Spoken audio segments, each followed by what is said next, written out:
Hello, BookTube. It's Joshua here, and I'm going to read you Book 1 of the Prelude by William Wordsworth. This is the 1805 version. Book 1, Introduction, Childhood and Schooltime. Oh, there is a blessing in this gentle breeze that blows from the green fields and from the clouds and from the sky. It beats against my cheek and seems half conscious of the joy it gives. O welcome, messenger, O welcome, friend. A captive greets thee, coming from a house of bondage, from yon city's walls set free, a prison where he hath been long immured. Now I am free, enfranchised, and at large, may fix my habitation where I will. What dwelling shall receive me? In what vale shall be my harbor?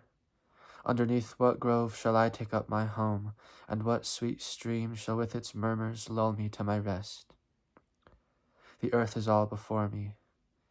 With a heart joyous, nor scared at its own liberty, I look about, and should the guide I choose be nothing better than a wandering cloud, I cannot miss my way. I breathe again. Trances of thought and mountings of the mind come fast upon me. It is shaken off. As by miraculous gift 'tis shaken off, that burthen of my own unnatural self, the heavy weight of many a weary day not mine, and such as were not made for me. Long months of peace, if such bold word accord with any promises of human life, long months of ease and undisturbed delight are mine in prospect. Whither shall I turn, by road or pathway, or through open field, or shall a twig or any floating thing upon the river point me out my course? Enough that I am free. For months to come may dedicate myself to chosen tasks, may quit the tiresome sea and dwell on shore, if not a settler on the soil, at least to drink wild water and to pluck green herbs, and gather fruits fresh from their native bough. Nay more, if I may trust myself, this hour hath brought a gift that consecrates my joy. For I, methought, while the sweet breath of heaven was blowing on my body, felt within a corresponding mild creative breeze, a vital breeze which travelled gently on o'er things which it had made, and is become a tempest, a redundant energy, vexing its own creation. 'Tis a power that does not come unrecognized, a storm which, breaking up a long-continued frost, brings with it vernal promises, the hope of active days, of dignity and thought, of prowess in an honorable field, pure passions, virtue, knowledge, and delight, the holy life of music and of verse. Thus far, O friend, did I, not used to make a present joy the matter of my song, pour out, that day, my soul in measured strains, even in the very words which I have here recorded. To the open fields I told a prophecy. Poetic numbers came spontaneously, and, clothed in priestly robe, my spirit, thus singled out, as it might seem, for holy services. Great hopes were mine. My own voice cheered me, and, far more, the mind's internal echo of the imperfect sound. To both I listened, drawing from them both a cheerful confidence in things to come. Whereat, being not unwilling now to give a respite to this passion, I paced on gently, with careless steps, and came, ere long, to a green shady place where down I sate beneath a tree, slackening my thoughts by choice, and settling into gentler happiness. 'Twas autumn, and a calm and placid day, with warmth as much as needed from a sun 2 hours declined towards the west. A day with silver clouds and sunshine on the grass, and, in the sheltered grove where I was couched, a perfect stillness. On the ground I lay, passing through many thoughts, yet mainly such as to myself pertained. I made a choice of one sweet vale whither my steps should turn, and saw, methought, the very house and fields present before my eyes. Nor did I fail to add, meanwhile, assurance of some work of glory, there forthwith to be begun, perhaps, too, there performed. Thus long I lay, cheered by the genial pillow of the earth beneath my head, soothed by a sense of touch from the warm ground that balanced me, else lost entirely, seeing not hearing, save when here and there, about the grove of oaks where was my bed, an acorn from the trees fell audibly, and with a startling sound. Thus occupied in mind, I lingered here contented, nor rose up until the sun had almost touched the horizon. Bidding then a farewell to the city left behind, even with the chance equipment of that hour, I journeyed towards the vale that I had chosen. It was a splendid evening, and my soul did once again make trial of the strength restored to her afresh.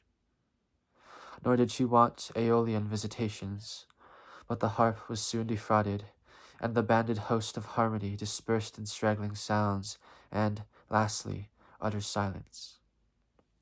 Be it so. It is an injury, said I, to this day to think of anything but present joy. So, like a peasant, I pursued my road beneath the evening sun, nor had one wish again to bend the Sabbath of that time to a servile yoke. What need of many words? A pleasant, loitering journey, through 2 days continued, brought me to my hermitage.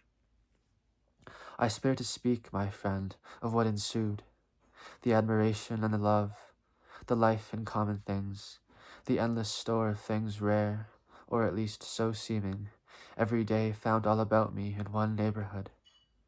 The self-congratulation, the complete composure, and the happiness entire. But speedily a longing in me rose to brace myself to some determined aim, reading or thinking, either to lay up new stores, or rescue from decay the old by timely interference. I had hopes still higher, that with a frame of outward life I might endue, might fix in a visible home some portion of those phantoms of conceit that had been floating loose about so long, and to such beings temperately deal forth the many feelings that oppressed my heart. But I have been discouraged. Gleams of light flash often from the east, then disappear and mock me with a sky that ripens not into a steady morning. If my mind, remembering the sweet promise of the past, would gladly grapple with some noble theme, vain is her wish. Where'er she turns, she finds impediments from day to day renewed. And now it would content me to yield up those lofty hopes a while for present gifts of humbler industry. But, oh dear friend, the poet, gentle creature as he is, hath, like the lover, his unruly times, his fits when he is neither sick nor well, though no distress be near him but his own unmanageable thoughts. The mind itself, the meditative mind, best pleased perhaps, while she, as duteous as the mother dove, sits brooding, lives not always to that end, but hath less quiet instincts, goadings on that drive her as in trouble through the groves. With me is now such passion, which I blame no otherwise than as it lasts too long. When, as becomes a man who would prepare for such a glorious work, I through myself make rigorous inquisition, the report is often cheering. For I neither seem to lack that first great gift, the vital soul, nor general truths which are themselves a sort of elements and agents, under powers, subordinate helpers of the living mind. Nor am I naked in external things, forms, images, nor numerous other aids of less regard, though one perhaps with toil, and needful to build up poet's praise. Time, place, and manners, these I seek, and these I find in plenteous store, but nowhere such as may be singled out with steady choice. No little band of yet remembered names whom I, in perfect confidence, might hope to summon back from lonesome banishment and make them inmates in the hearts of men now living, or to live in times to come. Sometimes, mistaking vainly, as I fear, proud springtide swellings for a regular sea, I settle on some British theme, some old romantic tale, by Milton left unsung. More often resting at some gentle place within the groves of chivalry, I pipe among the shepherds, with reposing nights sit by a fountain side, and hear their tales. Sometimes, more sternly moved, I would relate how vanquished Mithridates northward passed, and, hidden in the cloud of years, became that Odin, father of a race, by whom perished the Roman Empire. How the friends and followers of Sertorius, out of Spain flying, found shelter in the Fortunate Isles, and left their usages, their arts and laws, to disappear by a slow, gradual death, to dwindle and to perish one by one, starved in those narrow bounds. But not the soul of liberty, which 1,500 years survived, and, when the European came, with skill and power that could not be withstood, did, like a pestilence, maintain its hold, and wasted down by glorious death that race of natural heroes. Or I would record how in tyrannic times some unknown man, unheard of in the chronicles of kings, suffered in silence for the truth of love, for the love of truth. How that one Frenchman, through continued force of meditation on the inhuman deeds of the first conquerors of the Indian Isles, went single in his ministry across the ocean, not to comfort the oppressed, but, like a thirsty wind, to roam about, withering the oppressor. How Gustavus found help at his need in Dale Carlia's mines. How Wallace fought for Scotland, left the name of Wallace to be found like a wild flower all over his dear country, left the deeds of Wallace like a family of ghosts to people the steep rocks and river banks, her natural sanctuaries, with a local soul of independence and stern liberty. Sometimes it suits me better to shape out some tale from my own heart, more near akin to my own passions and habitual thoughts, some variegated story, in the main lofty, with interchange of gentler things. But deadening admonitions will succeed, and the whole beauteous fabric seems to lack foundation, and withal appears throughout shadowy and unsubstantial. Then, last wish, my last and favorite aspiration, then I yearn towards some philosophic song of truth that cherishes our daily life, with meditations passionate from deep recesses in man's heart, immortal verse thoughtfully fitted to the Orphean lyre. But from this awful burthen I full soon take refuge, and beguile myself with trust that mellower years will bring a riper mind and clearer insight. Thus, from day to day I live, a mockery of the brotherhood of vice and virtue, with no skill to part vague longing that is bred by want of power, from paramount impulse not to be withstood, a timorous capacity from prudence, from circumspection infinite delay. Humility and modest awe themselves betray me, serving often for a cloak to a more subtle selfishness that now doth lock my functions up in blank reserve, now dupes me by an over-anxious eye that with a false activity beats off simplicity and self-presented truth. Ah, better far than this, to stray about voluptuously through fields and rural walks, to ask no record of the hours, given up to vacant musing, unreproved neglect of all things, and deliberate holiday. Far better never to have heard the name of zeal and just ambition than to live thus baffled by a mind that every hour turns recreant to her task, takes heart again, then feels immediately some hollow thought hang like an interdict upon her hopes. This is my lot. For either still I find some imperfection in the chosen theme, or see of absolute accomplishment much wanting, so much wanting, in myself, that I recoil and droop, and seek repose in listlessness from vain perplexity, unprofitably travelling towards the grave, like a false steward who hath much received and renders nothing back. Was it for this, that one, the fairest of all rivers, loved to blend his murmurs with my nurse's song, and from his alder shades and rocky falls, and from his fords and shallows, sent a voice that flowed along my dreams? For this didst thou, O Derwent, travelling over the green plains near my sweet birthplace.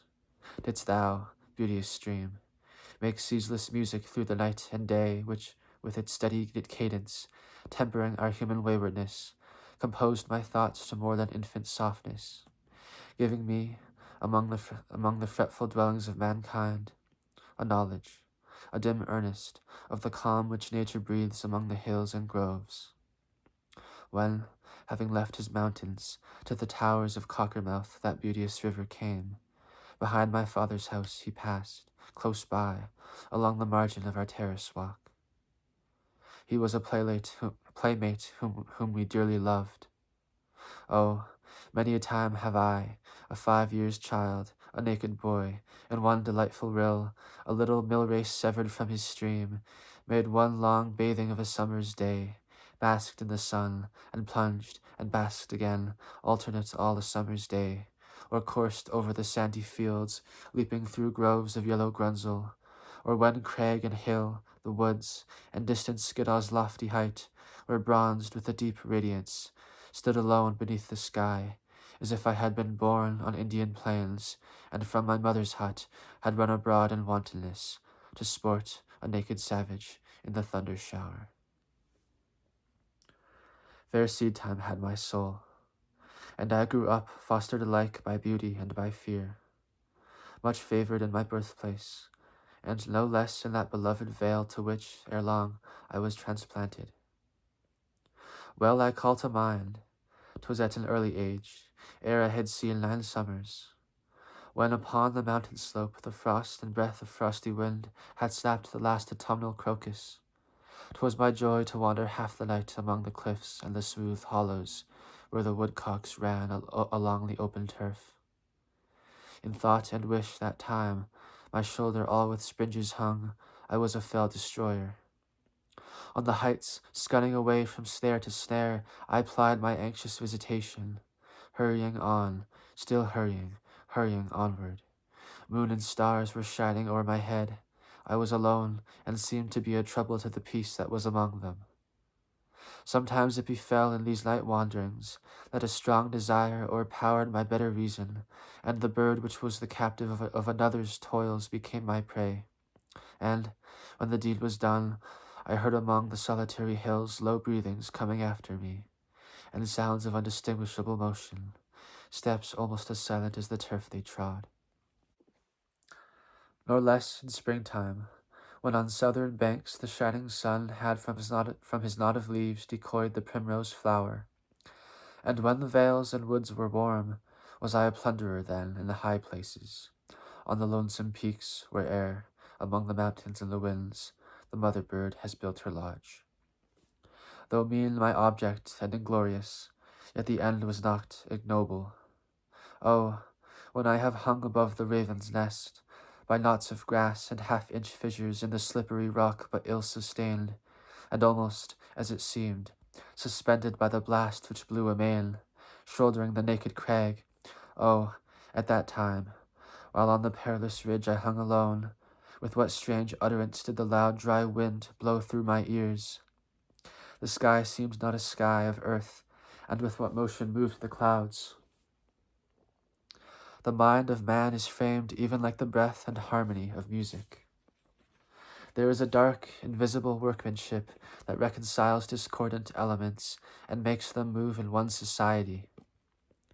Ah me, that all the terrors, all the early miseries, regrets, vexations, lassitudes, that all the thoughts and feelings which have been infused into my mind should ever have made up the calm existence that is mine when I am worthy of myself.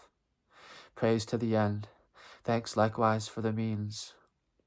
But I believe that nature, oftentimes, when she would frame a favoured being, from his earliest dawn of infancy doth open out the clouds, as at the touch of lightning, seeking him with gentlest visitation. Not the less, though haply aiming at the self-same end, does it delight her sometimes to employ severer interventions, ministry more palpable, and so she dealt with me. One evening, surely I was led by her, I went alone into a shepherd's boat, a skiff that to a willow tree was tied within a rocky cave, its usual home. 'Twas by the shores of Patterdale, a vale wherein I was a stranger, thither come a schoolboy traveller at the holidays. Forth rambled from the village inn alone, no sooner had I sight of this small skiff, discovered thus by unexpected chance, than I unloosed her tether and embarked. The moon was up, the lake was shining clear among the hoary mountains. From the shore I pushed, and struck the oars, and struck again in cadence, and my little boat moved on even like a man who walks with stately step, though bent on speed. It was an act of stealth and troubled pleasure. Not without the voice of mountain echoes did my boat move on, leaving behind her still on either side small circles glittering idly in the moon, until they melted all into one track of sparkling light. A rocky steep uprose above the cavern of the willow tree, and now, as suited one who proudly rode with his best skill, I fixed a steady view upon the top of that same craggy ridge, the bound of the horizon, for behind was nothing but the stars and the grey sky. She was an elfin pinnace. Lustily I dipped my oars into the silent lake, and, as I rose upon the stroke, my boat went heaving through the water like a swan. When from behind that craggy steep, till then the bound of the horizon, a huge cliff, as if with voluntary power instinct, upreared its head. I struck and struck again, and, growing still in stature, the huge cliff rose up between me and the stars, and still, with measured motion, like a living thing, strode after me. With trembling hands I turned, and through the silent waters stole my way back to the cavern of the willow tree. There, in her mooring place, I left my bark, and, through the meadows, homeward went, with grave and serious thoughts. And after I had seen that spectacle, for many days my brain worked with a dim and undetermined sense of unknown modes of being. In my thoughts there was a darkness, call it solitude, or blank desertion, no familiar shapes of hourly objects, images of trees, of sea or sky, no colors of green fields, but huge and mighty forms that do not live like living men moved slowly through my mind by day and were the trouble of my dreams. Wisdom and spirit of the universe, thou soul that art the eternity of thought, that givest to forms and images a breath and everlasting motion, not in vain, by day or starlight thus from my first dawn of childhood didst thou intertwine for me the passions that built up our human soul, not with the mean and vulgar works of man, but with high objects, with enduring things, with life and nature, purifying thus the elements of feeling and of thought, and sanctifying, by such discipline, both pain and fear, until we recognize a grandeur in the beatings of the heart. Nor was this fellowship vouchsafed to me with stinted kindness. In November days, when vapors rolling down the valleys made a lonely scene more lonesome, among woods at noon, and mid the calm of summer nights, when, by the margin of the trembling lake, beneath the gloomy hills I homeward went in solitude, such intercourse was mine. 'Twas mine among the fields both day and night, and by the waters all the summer long. And in the frosty season, when the sun was set, and visible for many a mile the cottage windows through the twilight blazed, I heeded not the summons. Happy time it was, indeed, for all of us. To me it was a time of rapture. Clear and loud the village clock tolled 6. I wheeled about, proud and exulting, like an untired horse that cares not for its home.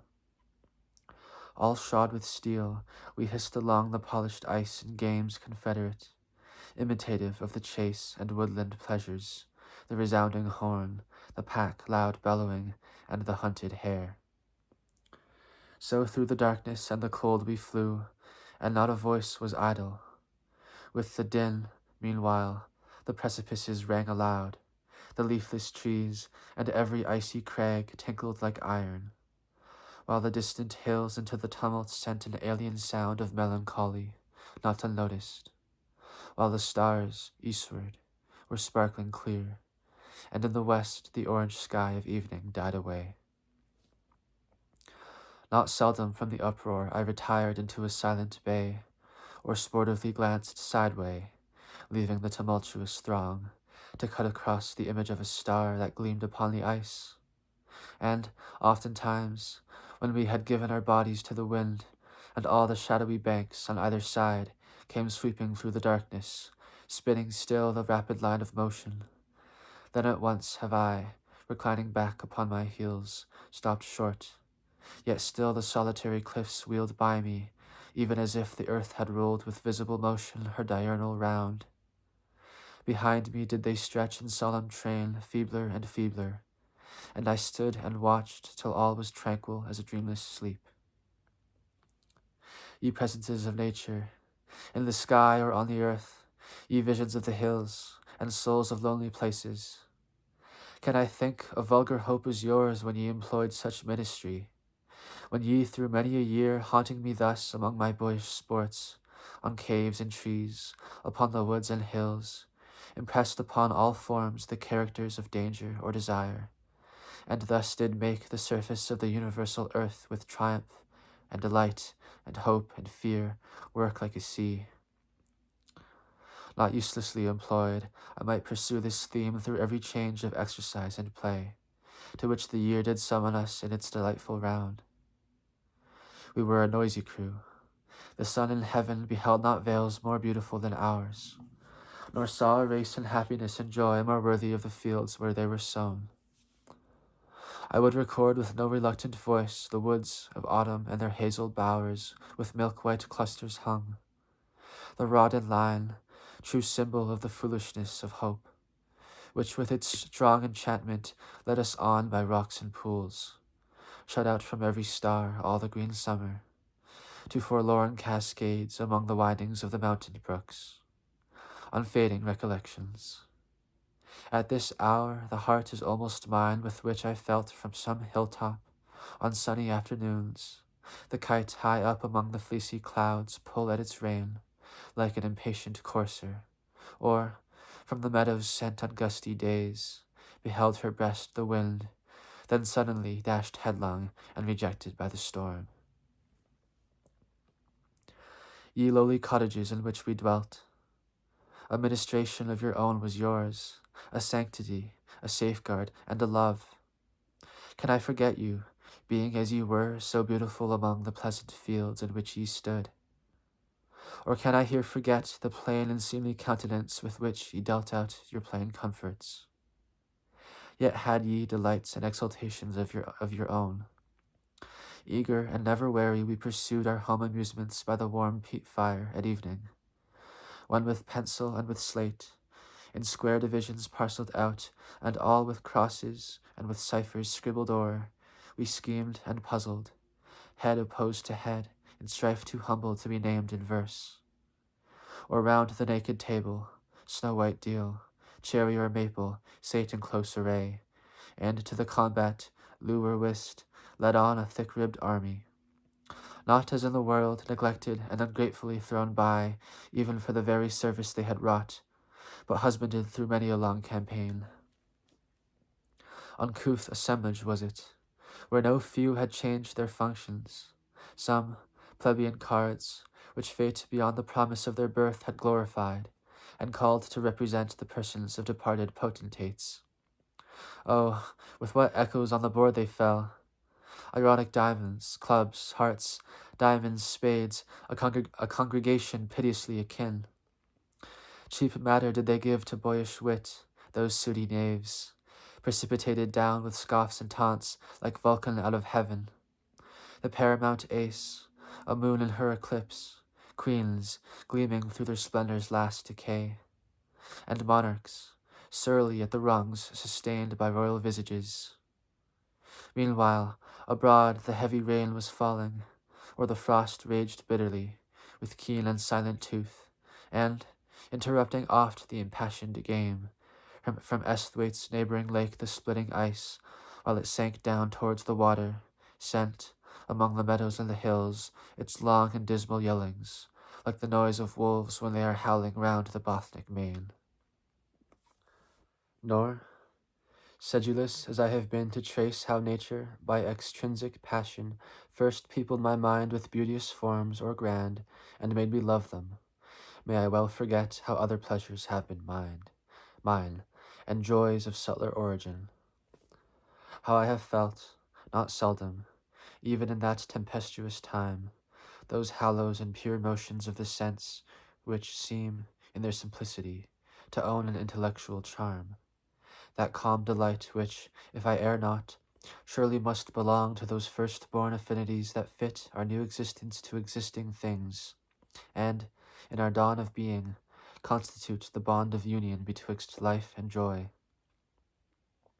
Yes, I remember when the changeful earth, and twice 5 seasons on my mind had stamped the faces of the moving year.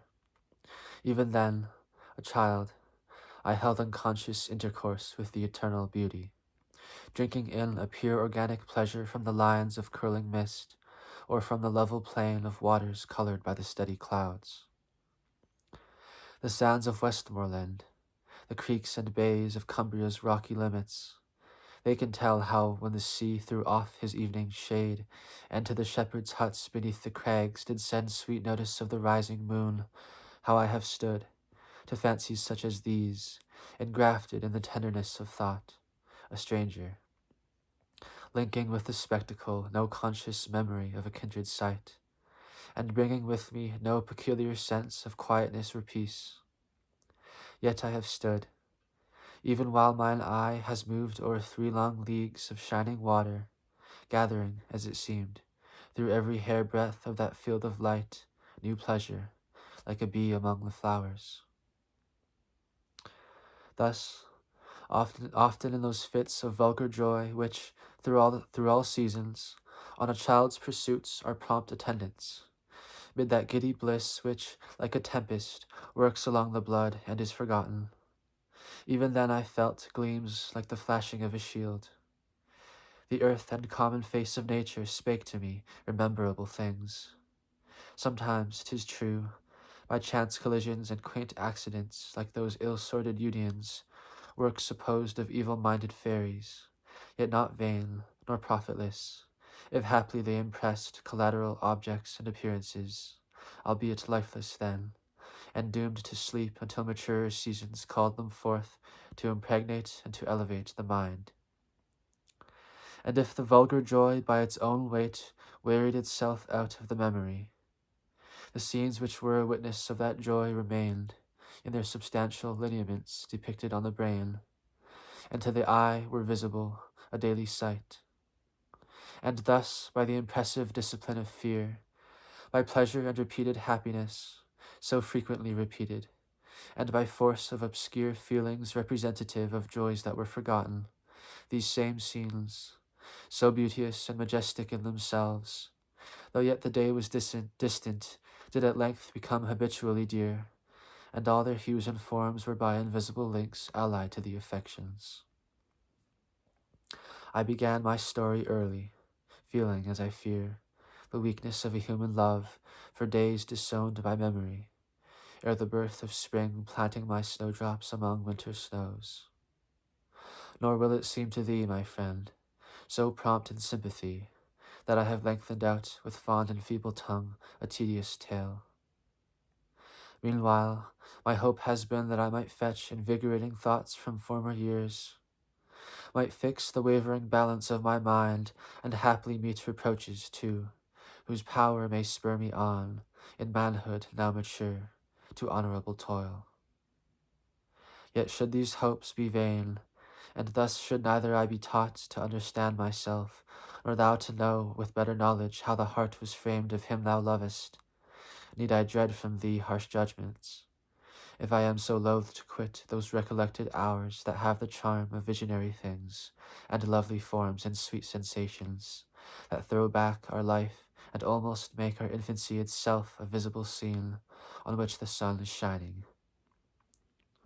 One end hereby at least hath been attained. My mind hath been revived, and if this mood desert me not, I will forthwith bring down, through later years, the story of my life. The road lies plain before me.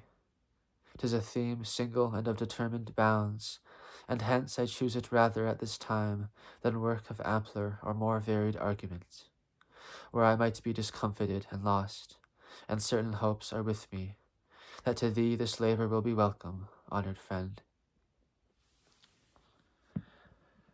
Thank you for watching BookTube, if you are, by some miracle, still here at the end of the video.